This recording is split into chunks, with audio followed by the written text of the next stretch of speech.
নাগরিক তো জায়গা দিতে সেই একই জায়গাটা নাই। এই যে নামতেছেন দেখেন কয়টা ভেঙে চলে আসে আমাদের কাছে, বলে যে জাতীয় নাগরিক কমিটি যুক্ত হতে চায়। নতুন দলের কথাটা বললেন, ওই রকম জায়গাটাই হয়তো আপনার তৈরি হচ্ছে। এটা একটা খুবই বাজে অ্যাপ্রোচ। এত মানুষের যে শহীদ, এত মানুষ শহীদ হলো, এত মানুষ আহত হলো, এই রক্তের সাথে অ্যাটলিস্ট আপনার থেকে আমরা এক্সপেক্ট করবো না যে আপনি এরকম করে বেইমানি করবেন।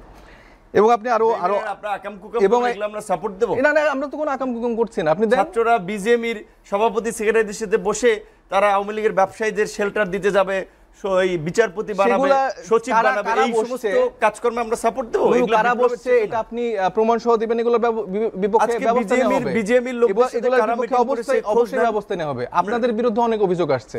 আমার মনে হয় এই ব্যাপারগুলো আসলে ব্যবস্থা নেন, সরকার আছেন, আপনারা ব্যবস্থা নেন। আমরা সরকারে নেই ভাই, আমরা জাতীয় নাগরিক কমিটি করছি। আমরা রাজনৈতিকভাবে সচেতন একটি জনগোষ্ঠী তৈরি করার লক্ষ্যে নেমেছিলাম, কিন্তু সেই জায়গায় যখন আমরা থানা পর্যায়ে গুছাচ্ছি, মানুষের আকাঙ্ক্ষা নতুন রাজনৈতিক দলের। আপনারা যারা পুরাতন ব্যবস্থায় রাজনীতি করছিলেন তাদের উপরে মানুষের আসলে ভরসাটা উঠে গেছে। সেই জায়গা থেকে আমাদের বাধ্য হয়েই আসলে রাজনীতিতে আসতে হচ্ছে। আমরা কেউ চাইনি যে আসলে নতুন করে রাজনৈতিক দল তৈরি করে রাজনীতিতে আসা। আমাদের আকাঙ্ক্ষা ছিল যে আমরা বিপ্লবটা করেছি এবং কিছু সংস্কার যেন হয় দেশের, এবং সিস্টেমগত জায়গা থেকে চেঞ্জ হয়ে নতুন মানুষ যারা আসছেন বা আপনারা যারা বিএনপি বা জামাত ইসলাম বা বিগত সময়ের যে দলগুলো ছিল তারা যেন একটা সুন্দর সুস্থ রাজনীতি করতে পারে, সেই চর্চাটা আমরা চেয়েছিলাম। কিন্তু আমরা দেখতে পাচ্ছি মানে সেই জায়গাটা বারবার নষ্ট হচ্ছে, এবং সেই আগের স্টাইলে চাঁদাবাজি হচ্ছে। আগের স্টাইলে আপনি বাজারগুলোতে ঘুরলেই দেখবেন, মানে আমি আপনাকে, আমাদের দর্শকরা তো দেখছে, সে বাজারে ঘুরুক, কোথায় আসলে ছাত্ররা চাঁদাবাজি করছে বা নাগরিকরা চাঁদাবাজি করছে নাকি বিএনপি বা গণ অধিকার করছে, এটা তো দৃশ্যমান। এবং তারা এই লিস্টগুলো নিয়ে, এখন তো সোশ্যাল মিডিয়ার যুগ, ফেসবুকে আলোচনা হচ্ছে, ইউটিউবে আলোচনা হচ্ছে। এখানে আসলে টক শোতে আমি তো মিথ্যা বলে তোমার লাভ নেই, কারণ দর্শক মানুষ একার চোখে নতুন বাংলাদেশ। এবং আমরা আজকে সংবাদ সম্মেলন করে আমরা দেশব্যাপী 1 লাখ ফর্ম ছেড়েছি, এবং আমরা প্রত্যেকটা জেলা থেকে কৃষক থেকে শুরু করে চায়ের দোকানি থেকে শুরু করে সবার কাছে আমরা যাব। সেখানে 5টা প্রশ্ন আমরা করেছি, তাদের আকাঙ্ক্ষা কি, দলের নাম কি হতে পারে, দলের মার্কা কি হতে পারে। মানে আমরা যে দলটা চিন্তা করছি, এখানে বৈষম্য বিরোধী ছাত্র আন্দোলনের নেতৃত্বে নাগরিক কমিটির সহযোগিতা এই দলটির আত্মপ্রকাশ হবে, এবং আরও কিছু স্টেক হোল্ডার যারা ছিলেন তাদেরকে নিয়ে আমরা এই পরিকল্পনাটা করছি। কিন্তু আমরা মনে করি এই দলের মূলত মেইন মালিক বা যে জায়গাটা অংশীজনের জায়গাতে মেইন হচ্ছে আমাদের জনগণ, এবং তারাই নির্ধারণ করবে দলের নাম কি হবে, দলের মার্কা কি হবে। সাইদ মুস্তাফিজ, আমি আপনার কাছে আবার আসবো। সে মার্কা কি হবে, নাম কি হবে, সে জায়গা থেকে ছুটে আসে মানুষ চায় নতুন দল। হ্যাঁ, মানুষ তো নতুন দল যদি চায় তো মানুষ কিভাবে চাইবে সেটা। আপনি নতুন দল করেন, ঘোষণাপত্র তৈরি করেন, মূলনীতি তৈরি করেন, গঠনতন্ত্র তৈরি করেন, তারপর সেটা নিয়ে মানুষের কাছে যান, মানুষের জন্য করণীয় নির্ধারণ করেন, করণীয় নির্ধারণ করে একটা গণভোটের আয়োজন করেন, জনগণ ভোট দিয়ে আপনাকে নির্বাচিত করুক। যখনই জনগণ ভোট দিয়ে নির্বাচিত আপনাকে করবে তখনই বুঝতে হবে জনগণ আপনাকে চেয়েছে। তো সেই জায়গায় নতুন দলের ধরেন মনোযোগ কতটুকু। হ্যাঁ, দল গঠন করতে চান, আমি স্বাগত জানাই। বাংলাদেশে রাজনীতি করার অধিকার সবার আছে, ব্যক্তিরও আছে, রাজনৈতিক যে কোনো দর্শনেরও আছে। সেটা আমরা বহুদলীয় গণতন্ত্রে বিশ্বাস করেছি। আমরা 17 বছর আন্দোলন করেছি, তো একটা জনগণ কর্তৃক নির্বাচিত সরকার যে প্রক্রিয়া নির্বাচিত হবে, স্বচ্ছ গ্রহণযোগ্য প্রক্রিয়া, সেই পথ রুদ্ধ করেছিল আওয়ামী লীগ। সেটার উন্মুক্তির জন্যই তো করেছিলাম। তার মানে ওনাদের রাজনৈতিক অধিকার প্রতিষ্ঠা করার জন্য ওনারা হয়তো এখন রাজনৈতিক দল করবে, ঠিক আছে। ছাত্র জনতার আন্দোলনে ওনরা ছিল, সব জাতি ছিল, সব শ্রেণী পেশার মানুষ ছিল, সব রাজনৈতিক দলও ছিল, ফ্যাসিবাদের দোসররা ছাড়া সবাই মিলে করেছে। তো সেটা তো আরও 17 বছর ধরে আমরা করছিলাম যে গণমানুষের রাজনীতি উন্মুক্ত করতে হবে, রাষ্ট্র ব্যবস্থাপনায় জনগণকে প্রত্যক্ষ সুযোগ করে দিতে হবে, এবং সেটা হচ্ছে ভোট। এখন ধরেন আমরা কি আন্দোলনটা করেছিলাম কোনো ব্যক্তি বা গোষ্ঠীকে ক্ষমতায় বসানোর জন্য? সংস্কার মানে কি তাই যে মুষ্টিমে কোনো ব্যক্তি এবং গোষ্ঠী চাইলেও আর সেটাই সংস্কার হবে? সেটা কি জনগণের চাওয়া সংস্কার? আমরা এই সংস্কারের এখন যে দাবি, তার 2 বছর আগেই তো 31 দফা দাবি দিয়ে অঙ্গীকার করে বলেছি। এটা কোনো কিন্তু আপনার না, যেটাকে বলা হয় প্রতিশ্রুতি না, রূপরেখা এবং ঘোষণাপত্র দিয়েছি আমরা, এবং আমরা বলেছি যে আমরা নির্বাচিত হয়ে এই সংস্কারগুলি করতে চাই। আচ্ছা, নাগরিক আন্দোলনের বন্ধু বা অন্যান্য রাজনৈতিক যারা আছেন এসে বলেন না, ভাই 31 দফার মধ্যে ওইটা বাদ গিয়েছে, ওইটা হলে আরো ভালো হয়, তা তো কেউ বলছেন না। স্বপ্ন দেখাচ্ছেন, বলছেন নতুন বাংলাদেশ গড়বেন। তো নতুন বাংলাদেশ কি দিয়ে হবে? মানচিত্রের পরিবর্তন হবে, না শাসন ব্যবস্থার পরিবর্তন হবে, নাকি জনগণের ক্ষমতায়ন হবে, নাকি সমৃদ্ধি হবে? কোথায় সে মন্ত্র? দেখি না তো কারো। সুন্দর করে বললে ফেলেন ফ্যাসিবাদ কারা? ফ্যাসিবাদ আর ফিরে আসবে না। বাংলাদেশে ফ্যাসিবাদ একটাই, আওয়ামী লীগ এবং তার দোসর। আর ফ্যাসিবাদ আছে নাকি?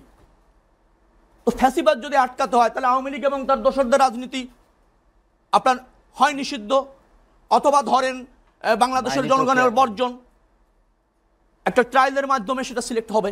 আপনি আমি বললো তো আর এভাবে একটা রাজনৈতিক দল নিষিদ্ধ অনেক সময় হয়ও না। আর যদি স্বতন্ত্র হত্যা করেছে, তাই তো অনেকে 2000-এর কাছাকাছি জীবন দিয়েছে, পরিসংখ্যানটা এখন আমরা একবার বলতে পারিনি, খুব দুঃখের।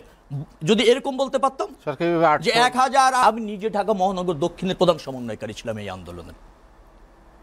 এই সরকারের আমলে 17 বছরে 9 বার গ্রেপ্তার হয়েছি ভাই, 193টা মামলা, 97 দিন রিমান্ডে থেকেছি। আমি কথা বলতে চাই না। আমাদের এই যে যারা আজকের তরুণ ছাত্র, যাদের ভূমিকা অবিস্মরণীয়, আমি বলবো অসাধ্য সাধন করেছে, কোনো সন্দেহ নেই। বিপদ জাতি করেন, আমরাও করি না, কিন্তু মাত্র 5 দিন ডিবিতে থেকে কিন্তু কর্মসূচি প্রত্যাহার করতে বাধ্য হয়েছিলেন। আমি আমার জীবনে ডিবিতে রিমান্ডে থেকেছি 37 দিন। আমরা তো রিমান্ডে সুন্দর করে বলছেন কোন রাজনৈতিক দল প্রতি মানুষের আস্থা নাই। কেন মানুষের আস্থা থাকবে না? যারা জীবন দিল, সংগ্রাম করলো, গণতন্ত্র প্রতিষ্ঠার জন্য সংগ্রাম করলো, আর তাদের প্রতি মানুষের আস্থা নেই, আস্থা সব অন্য গোষ্ঠীর প্রতি হয়ে গিয়েছে। এভাবে ভাবাটা, আমি প্লিজ আমি শেষ করে দেবো, এভাবে ভাবাটা রাজনৈতিক সৌন্দর্য না। এভাবে ভেবে রাজনীতি করতে পারবেন না। রাজনীতির আকাঙ্ক্ষাটাকে আমি রেসপেক্ট করি, এবং আমি মনে করি আপনাদের যারা রাজনীতি করার ইচ্ছা আছে নিশ্চয়ই রাজনৈতিক দল গঠন করে জনগণের কাছে গিয়ে। দর্শক লেট এডিশনে নিচ্ছে আর একটা বিরতি, ফিরবো শীঘ্রই, সঙ্গেই থাকুন। বিশেষ করে 5 আগস্টের যে অভ্যুত্থানে, সেখানে তাদের সঙ্গে আর নাই আপনি, বা আপনার নিজের ব্যক্তিগত স্বার্থের অবস্থানে হয়তো অবস্থানের পরিবর্তন করেছেন, বিএনপির সঙ্গে লিয়াজও করেছেন। আসলে কি বলবেন এই অভিযোগে? না, প্রথম কথা হচ্ছে দেখেন, আমি কিন্তু টক শোতে প্রতিনিয়ত, আমি তো বিএনপির মানে কি বলবেন যে বিএনপির কোনো ওইভাবে প্রতিনিধিত্ব না, বা বিএনপির সাথে আমাদের নির্বাচনী জোটও হয়নি। বিএনপি সহ 42টা দল আমরা যারা হাসিনার পতনের দাবিতে 1 বছর না 1.5 বছর আগে থেকে আনুষ্ঠানিক ঘোষণা দিয়ে 1 দফা শুরু করে। আপনি ইউটিউবে সার্চ দেন, 1 দফার সম্মুখে অনেক বক্তব্য পাবেন, মিছিল পাবেন। এখন হ্যাঁ, সে সময় আবার এই আমাদের এই ছোট ভাই বন্ধুদের অনেকের রাজনৈতিক জন্ম হয় নাই। এসে বলেন না ভাই 31 দফার মধ্যে ওইটা বাদ গিয়েছে, ওইটা হলে আরো ভালো হয়, তা তো কেউ বলছেন না। স্বপ্ন দেখাচ্ছেন, বলছেন নতুন বাংলাদেশ গড়বেন। তো নতুন বাংলাদেশ কি দিয়ে হবে? মানচিত্রের পরিবর্তন হবে, না শাসন ব্যবস্থার পরিবর্তন হবে, নাকি জনগণের ক্ষমতায়ন হবে, নাকি সমৃদ্ধি হবে? কোথায় সে মন্ত্র? দেখি না তো কারো। সুন্দর করে বললে ফেলেন ফ্যাসিবাদ কারা? ফ্যাসিবাদ আর ফিরে আসবে না। বাংলাদেশে ফ্যাসিবাদ একটাই, আওয়ামী লীগ এবং তার দোসর। আর ফ্যাসিবাদ আছে নাকি?